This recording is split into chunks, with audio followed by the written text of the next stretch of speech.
আসসালামু আলাইকুম। বাংলাদেশ বেতার, গোপালগঞ্জ। খবর পড়ছি শরীফা রহমান।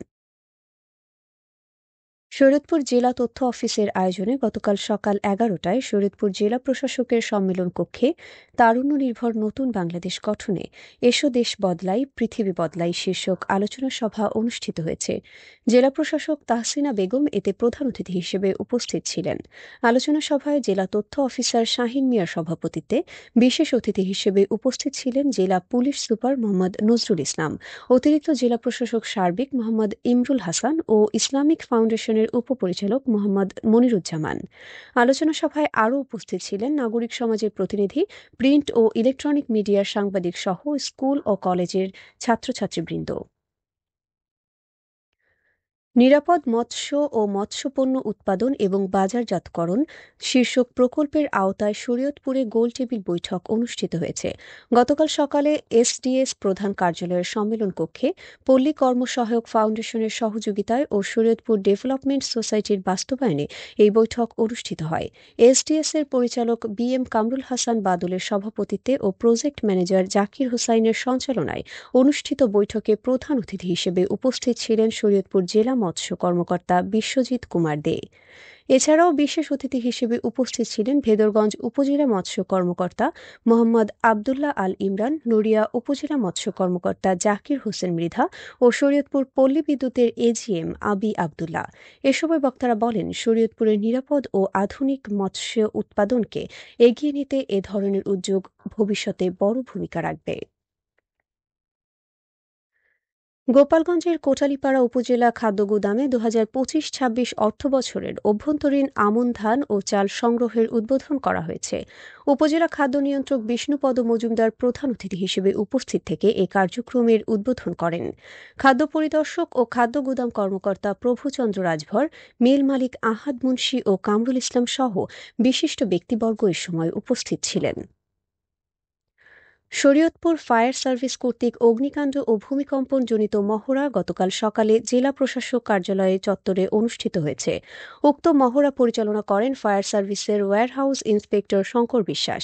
মহড়ায় বাসা, বাড়ি ও ব্যবসা প্রতিষ্ঠানে অগ্নিকাণ্ড ও ভূমিকম্পন ঘটলে কিভাবে সাধারণ মানুষ সহজে আগুন নির্বাপন ও উদ্ধার হতে পারে তার কিছু বাস্তব চিত্র তুলে ধরা হয়। পরে গ্যাস সিলিন্ডার আগুন নির্বাপনের জন্য কয়েকটি চিত্র দেখানো ও পরামর্শ দেওয়া হয় এবং ফায়ার এক্সটিংগুইশার দিয়ে কিভাবে আগুন নির্বাপন করা হয় তার কয়েকটি চিত্র দেখানো হয়। এছাড়াও কিভাবে বস্তা, কম্বল, কাঁথা ভিজিয়ে আগুন নির্বাপন করা হয় তা দেখানো হয়। ফরিদপুর সদর উপজেলার মুন্সিবাজার মাছের আড়তে অভিযান চালিয়েছে জেলা ভ্রাম্যমাণ আদালত। এ সময় জেলার ভোক্তা অধিকার সংরক্ষণ অধিদপ্তরের কর্মকর্তা উপস্থিত ছিলেন। উক্ত অভিযানে প্রায় ৫ মণ জেলিদিয়া চিংড়ি ও পচা সামুদ্রিক মাছ জব্দ করে ধ্বংস করা হয়। আদালত সূত্রে জানায়, গতকাল জেলা প্রশাসক কার্যালয়ের সহকারী কমিশনার ও নির্বাহী ম্যাজিস্ট্রেট মোহাম্মদ আতিকুর রহমানের নেতৃত্বে এই অভিযান পরিচালিত হয়। এ সময় অভিযুক্ত আড়তদারকে ১০,০০০ টাকা অর্থদণ্ড প্রদান করা হয়।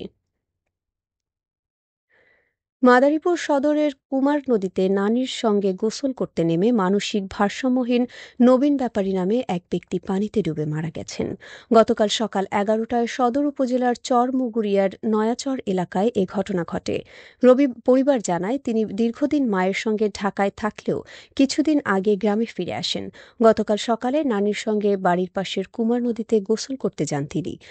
এক পর্যায়ে সাঁতার না জানায় অসাবধানতাবশত নদীর গভীরে তলিয়ে যান। পরে স্থানীয়রা অনেক খোঁজাখুঁজির চেষ্টা চালিয়ে ব্যর্থ হলে ফায়ার সার্ভিসে খবর দেওয়া হয়। মাদারীপুর ফায়ার সার্ভিসের ডুবুরি দল ঘটনাস্থলে গিয়ে ১ ঘণ্টা উদ্ধার অভিযান চালিয়ে নদীর তলদেশ থেকে নবীনের মরদেহ উদ্ধার করে।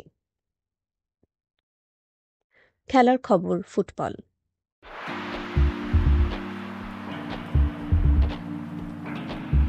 এসো দেশ বদলাই পৃথিবী বদলাই এ স্লোগানকে সামনে রেখে তারুণ্যের উৎসব ২০২৫ উপলক্ষে নতুন বাংলাদেশ গড়ার লক্ষ্যে নড়াইল বীরশ্রেষ্ঠ নূর মোহাম্মদ স্টেডিয়ামে অনুষ্ঠিত আন্তঃকলেজ ফুটবল টুর্নামেন্টের গতকালের প্রথম খেলায় নড়াইল আব্দুল হাই সিটি কলেজ ট্রাইবেকারে 5-4 গোলে নড়াইল সরকারি ভিক্টোরিয়া মহাবিদ্যালয়কে, দ্বিতীয় খেলায় বল্লারটোপ আইডিয়াল কলেজ 4-0 গোলে মাইজপাড়া ডিগ্রি কলেজকে, তৃতীয় খেলায় এসএমএ আহাদ কলেজ ট্রাইবেকারে 5-2 গোলে নবগঙ্গা ডিগ্রি কলেজকে এবং চতুর্থ খেলায় লোহাগড়া সরকারি আদর্শ কলেজ ট্রাইবেকারে 3-1 গোলে মির্জাপুর ইউনাইটেড ডিগ্রি কলেজকে পরাজিত করে। জেলা প্রশাসন ও জেলা ক্রীড়া অফিসের আয়োজনে এই টুর্নামেন্টে জেলার 12টি কলেজ অংশগ্রহণ করছে। সবশেষে আবহাওয়া।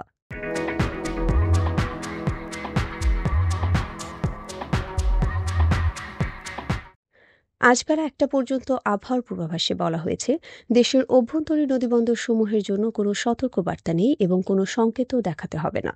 খবর শেষ হলো। আমাদের পরবর্তী খবর প্রচারিত হবে আগামীকাল সকাল 8:30 বাংলায়।